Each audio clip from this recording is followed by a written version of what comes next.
हरे कृष्णा। अब भगवद गीता के अध्याय संख्या 2 के अंतर्गत श्लोक संख्या 33। अथ चेत्त्वम् इमं धर्म्यं संग्रामं न करिष्यसि ततः स्वधर्मं कीर्तिं च हित्वा पापम् अवाप्स्यसि। अब भगवान क्या कह रहे हैं? अथ चेत्त्वम् इमं धर्म्यं संग्रामं न करिष्यसि। यदि तुम इस धर्मयुक्त युद्ध को नहीं करोगे, तो अब भगवान क्या कह रहे हैं? यदि तुम इस धर्म युद्ध को नहीं करोगे, मतलब अर्जुन ने यह भी सोचा कि धर्म युद्ध में तो बड़ा कल्याण है, लेकिन अगर मैं धर्म युद्ध ना करूं, अगर मैं ना करना चाहूं तो क्या नुकसान है ना?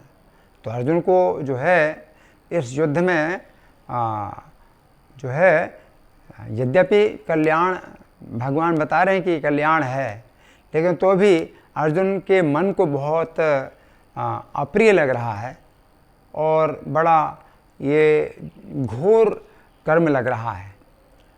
तो अर्जुन युद्ध नहीं करना चाहते हैं। यद्यपि स्वधर्म है और इसमें कल्याण है, तो अर्जुन क्या सोचते हैं कि ठीक है, इसमें अपना स्वधर्म प्राप्त हो रहा है और धर्म युद्ध का अवसर प्राप्त हो रहा है, इसमें स्वर्ग प्राप्ति का भी अवसर प्राप्त हो रहा है और स्वर्ग से भी ऊपर के भी जो है लोगों की प्राप्ति है, सब कुछ अच्छा है। लेकिन अगर मैं ना करूं इसको तो क्या नुकसान है? तो अब भगवान कह रहे हैं नुकसान। क्या नुकसान है? भगवान कहते हैं अथ चेत्त्वम् इमं धर्म्यं संग्रामं न करिष्यसि। यदि तुम इस धर्म युद्ध को नहीं करोगे तो क्या होगा? ततः स्वधर्मं कीर्तिं च हित्वा।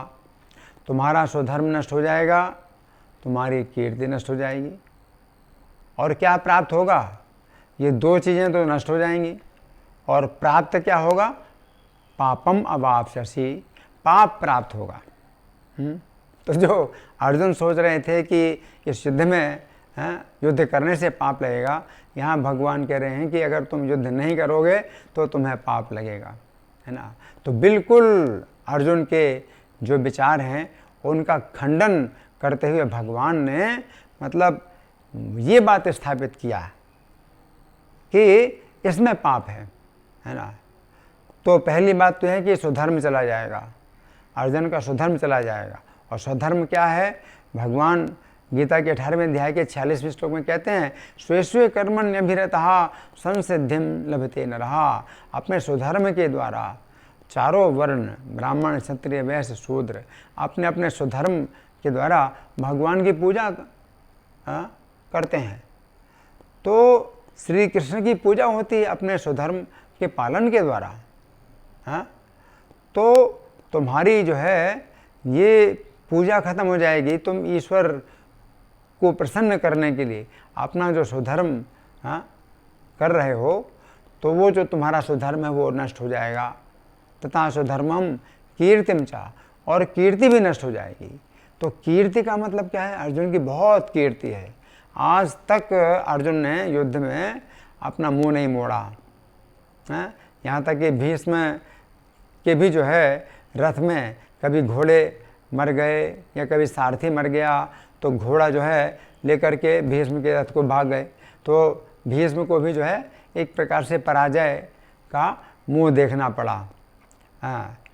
और द्रोणाचार्य का भी ऐसा ही हाल।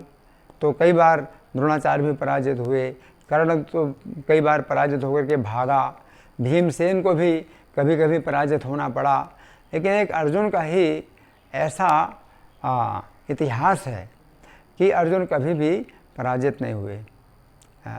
तो यहाँ पर जो कीर्ति अर्जुन की है वो नष्ट हो जाएगी। और क्या माना जाएगा कि अर्जुन जो है इस युद्ध को छोड़ रहे हैं। क्यों? डर के मारे युद्ध छोड़ रहे हैं। तो सब कीर्ति नष्ट हो जाएगी। अर्जुन की कीर्ति इतनी बनी हुई है कि अर्जुन ने शिव जी के साथ युद्ध किया और युद्ध के द्वारा शिव जी को प्रसन्न किया। शिव जी संतुष्ट हुए और शिव जी ने अर्जुन को अपने बराबर योद्धा माना, अपने बराबर सम्मान दिया। शिव जी ने अर्जुन को अपना पाशुपत अस्त्र दिया जो कि आज तक किसी को नहीं दिया। अर्जुन को पाशुपत अस्त्र एक ऐसा अस्त्र है जिससे पूरी सृष्टि का संहार होता है। अर्जुन को क्यों दिया?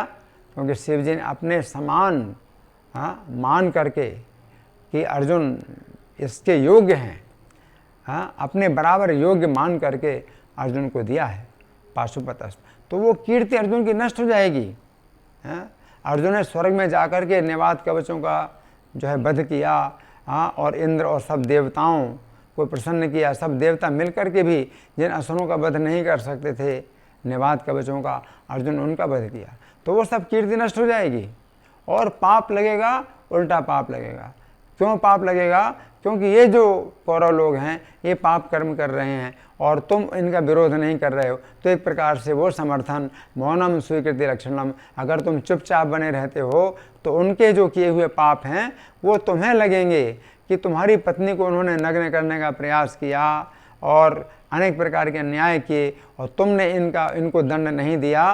तो ये सब जो है तुम्हारा एक प्रकार से कर्म बन जाएगा कि तुम भी इनका कर्म लोगे। तो यहाँ पर भगवान कह रहे हैं कि तुम्हें पाप लगेगा अगर तुम युद्ध नहीं करोगे। धन्यवाद। हरे कृष्ण।